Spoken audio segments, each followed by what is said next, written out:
Growing up in Sunday school, I was taught from the Bible, those who bless Israel will be blessed, and those who curse Israel will be cursed. And from my perspective, I want to be on the blessing side of things. Of those who bless the government of Israel? Those who bless Israel is what it says. It doesn't say the government of it, it says the nation of Israel. So that's in the Bible. As a Christian, I believe that. Where is that? I can find it to you. I don't have the scripture off the tip of my.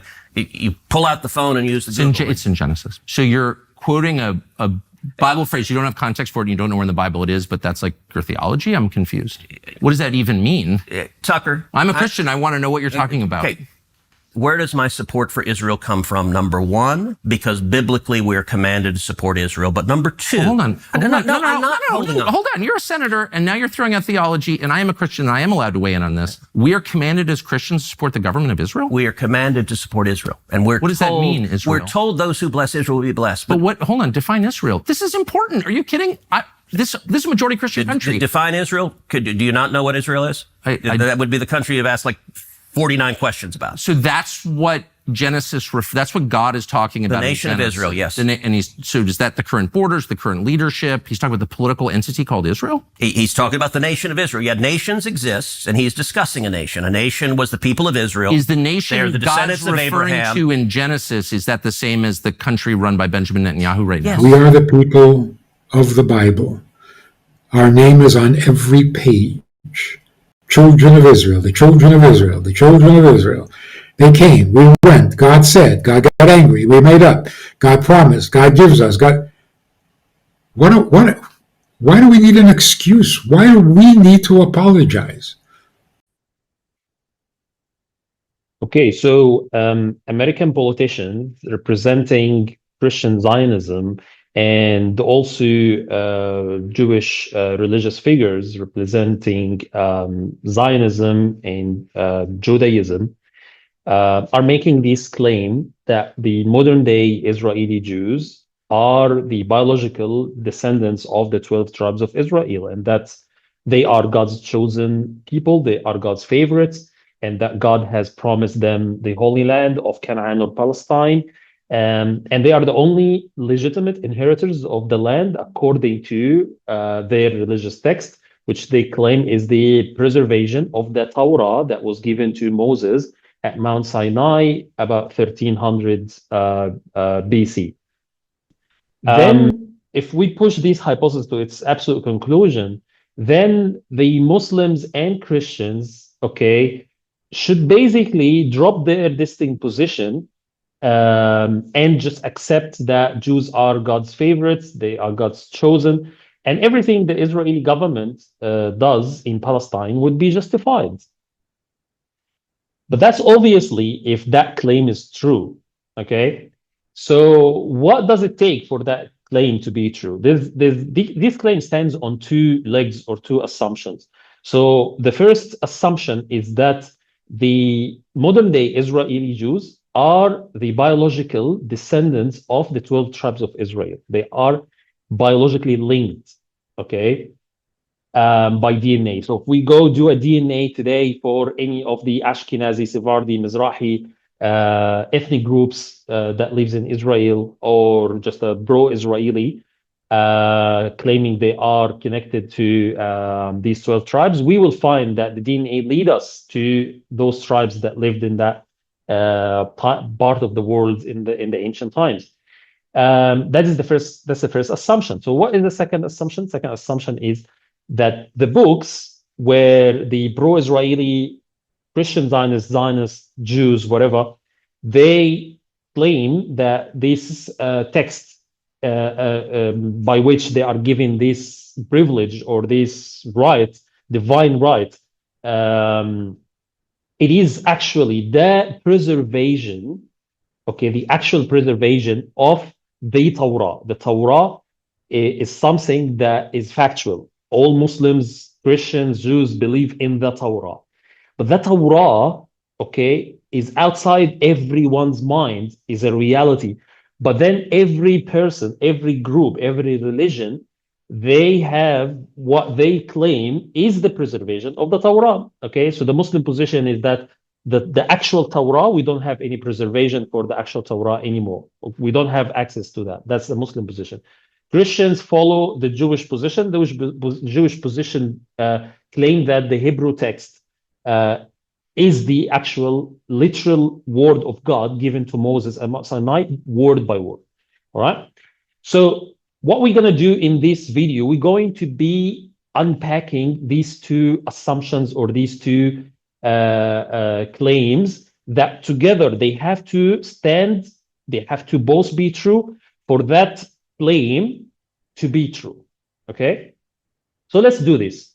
So we're going to be resorting to historical and archaeological data and information that we have, and let's see what's the plausibility of these two assumptions to be true. So we start with the first assumption that the modern day Israeli Jews they are the biological descendants of the children of Israel, the 12 tribes of Israel.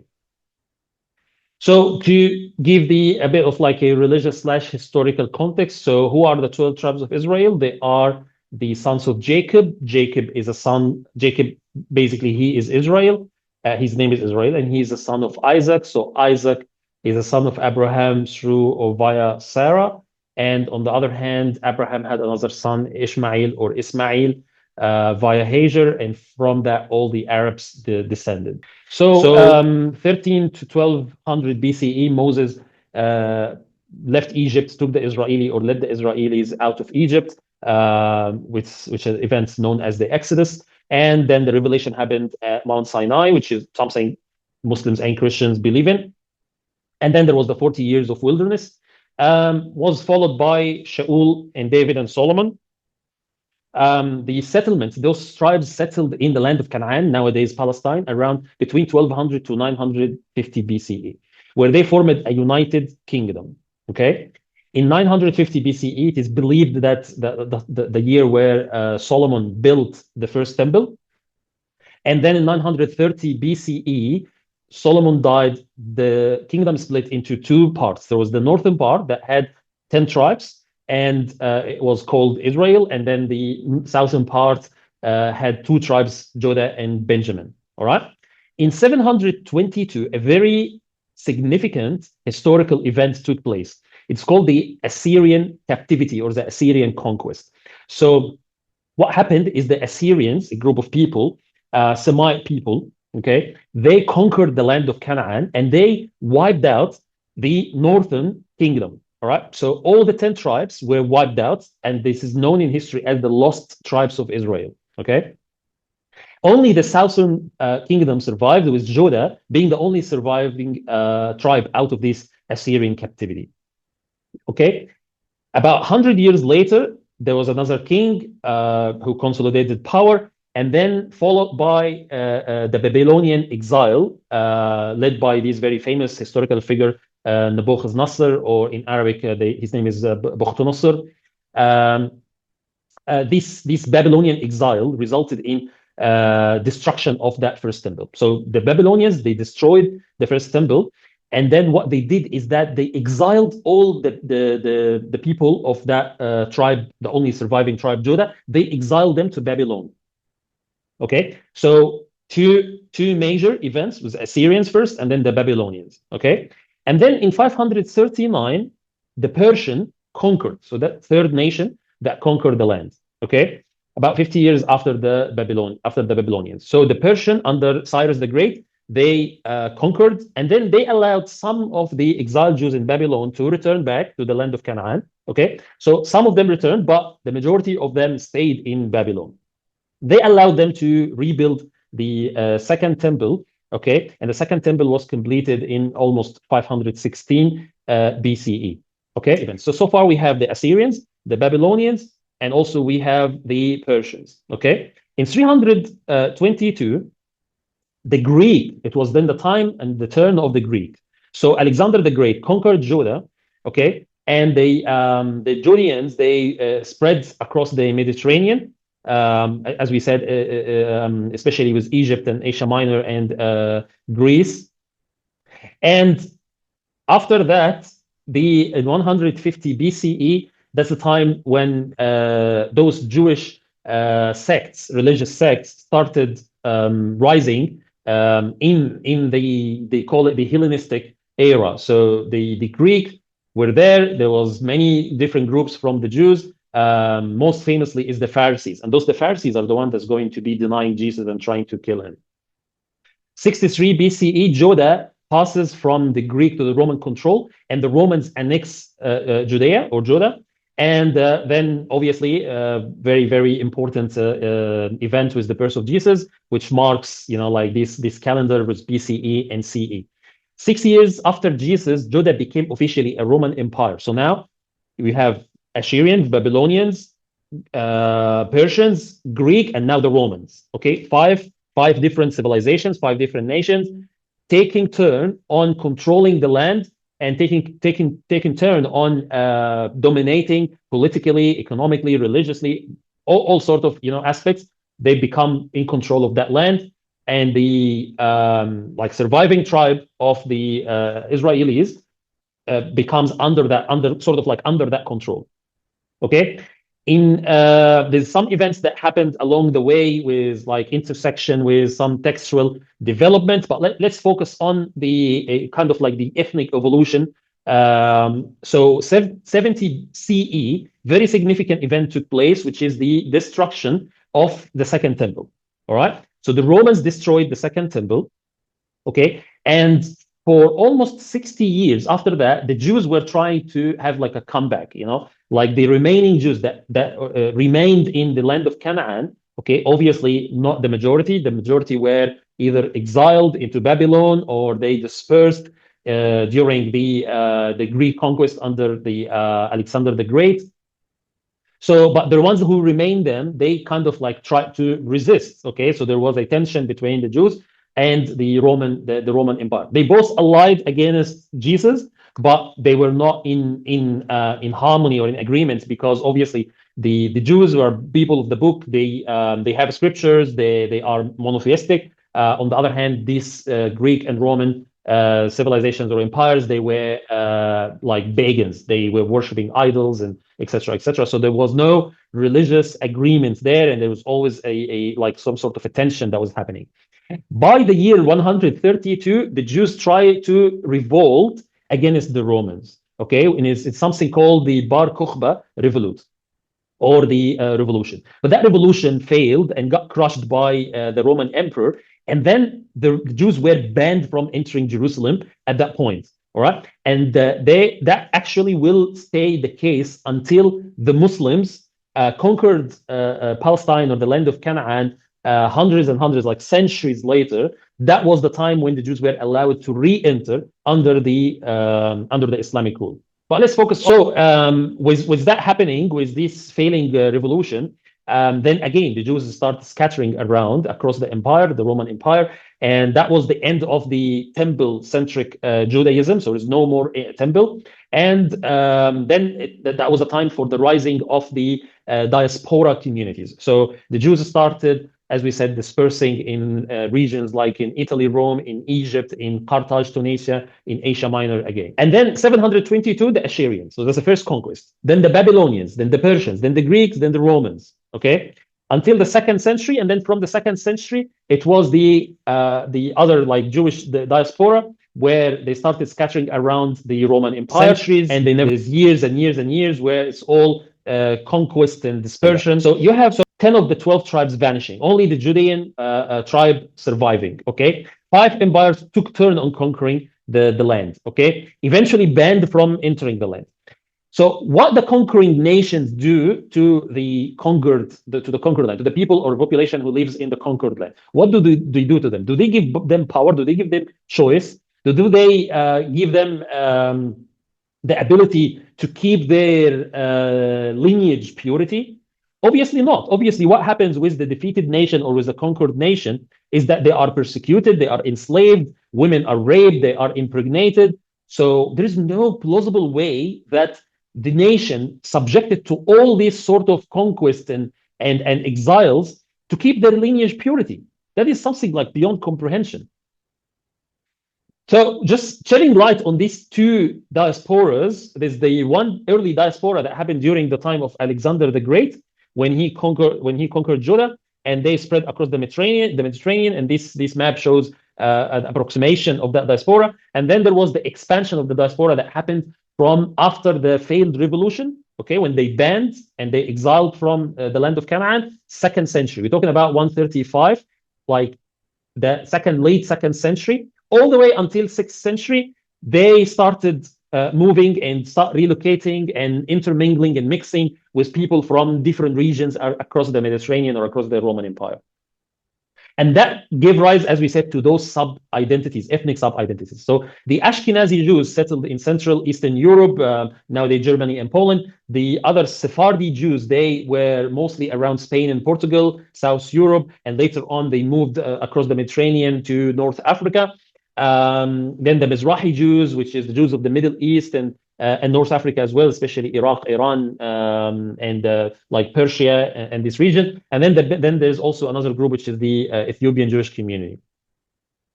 So you look at this, we say through centuries of displacement and intermingling with surrounding people, okay, obviously the original like tribal line was gradually blurred. So there is no plausible way to say that this DNA has been kept pure and that those sub-identities, ethnic sub-identities of today, they are directly linked. They can claim that they are the pure descendant of the 12 tribes of Israel.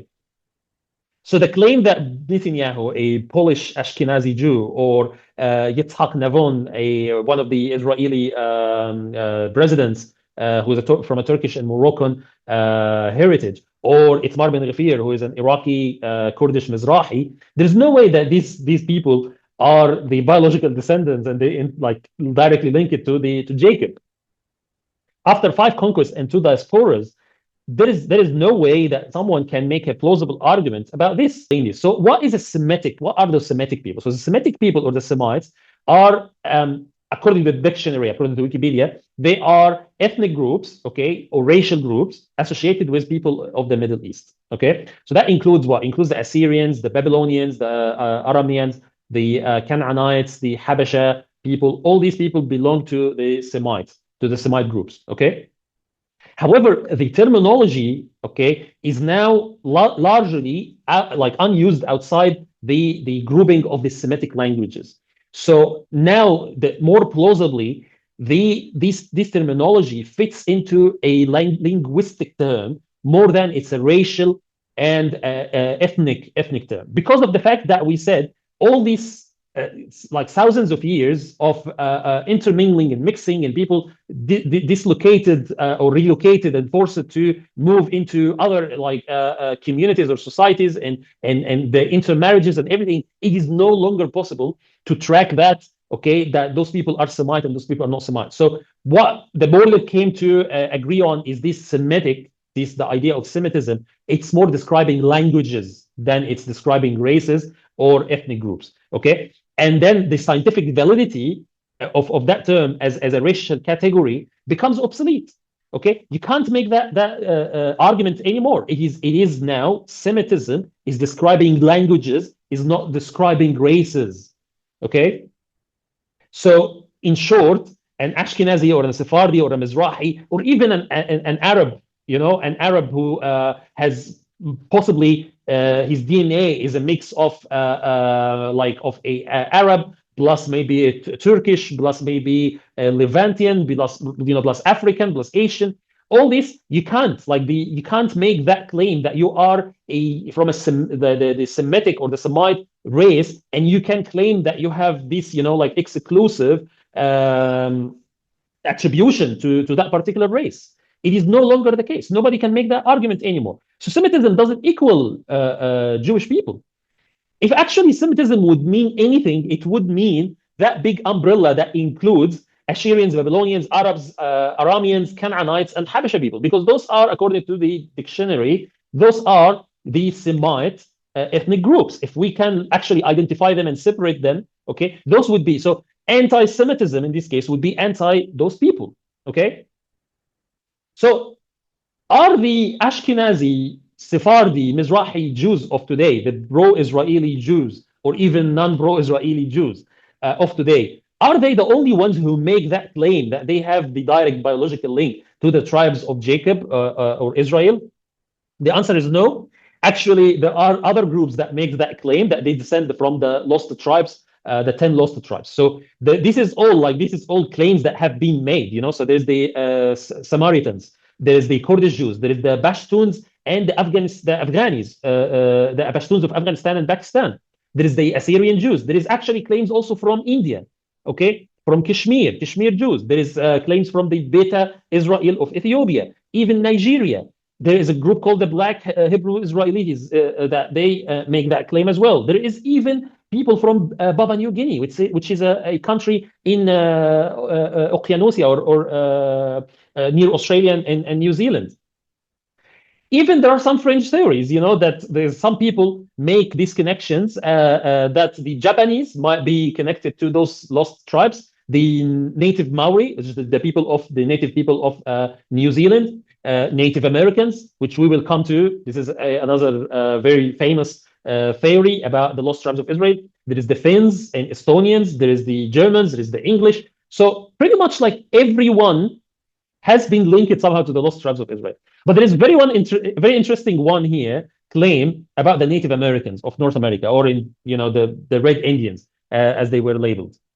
So there is a branch of Christianity, although Christians disown them and they say they're not Christians. They call the Latter-day Saints or the Mormons.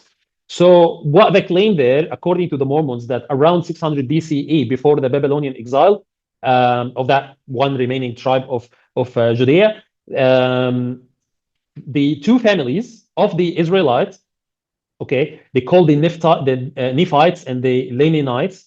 They built a ship and they sailed across the ocean to the Americas. All right. What happened? Eventually, the Lamanites, they wiped out the Nephites around 400 CE, and they, among the ancestors of the Native Americans. Okay, so this is according to the Mormons. The Native Americans are directly linked to the lost tribes of Israel. So they should be the Semite people. Okay, and actually, according to the Book of Mormon, they claim that these other groups of the Israelites, beside the Nephites, they led away by God from the time of the Exodus, and that Jesus Christ also visited them after his resurrection in America. So this is how the Mormons or the Moroni America looks like. The founder of that Mormon church, Joseph Smith, he claimed in 1863, in the 19th century, he claimed that Prophet Moses appeared to him and gave him authority to direct the gathering of the Israel. Reading the article of faith number 10 of the Mormon belief, it basically says, we believe in the literal gathering of Israel and the restoration of the 10 tribes, that Zion will be built upon the American continent, that Christ will reign personally upon the earth, and that the earth will be renewed and receive its paradisiacal glory. Okay, so that's another claim. So there's so many claims. It's almost everyone around the world has been linked, okay, whether they claim themselves or some other people link them or make claim about them. So it's not only the Israelis who are making that claim. So I asked ChatGPT and asked them to classify those claims, with regard to their plausibility. Is it actually possible? Is something to believe in? And ChatGPT answered by classifying them into 3 different categories. So he said the first category, which is the plausible, historical, or historically supported by some good evidence. He mentioned the ethnicities like the Kurdish, Iraqi Jews, South Africans, Beni Israel from Western India, and Beta Israel, like the Ethiopian Jews. Then the ones who were like kind of mixed or contested claims, which are plausible in part but weak and ambiguous evidence, mentioned the claim of the people of Nigeria, Afghanistan, and Pakistan, some Georgian groups, and the Samaritans. But then there was the pseudo-historical and basically ideological claims. They have no evidence, little or no objective support of that. He said it's a mythic claim. Okay, it's basically BS. He said the British Anglo-Israelism. Okay, so very interestingly, white people, Europeans, making the claim that they are the descendants of the 12 tribes of Israel. ChatGPT said no way. The Mormons obviously making the claim about Native Americans. ChatGPT thinks that this is absurd. And some other claims that like the Japanese and whatever, he said this is all just absurd. Cannot be the case. And the reason for that is the time depths and the thousands of years of migration and intermarriage, it basically blurs all these, like ethnic lineages. It blurs it. It's no longer possible to make that claim and connect those, like thousands of years and say that they have maintained lineage purity. So in this case, the first assumption, okay, to support that claim by the pro-Israeli Christian Zionists, Zionist Jews, this assumption is simply debunked.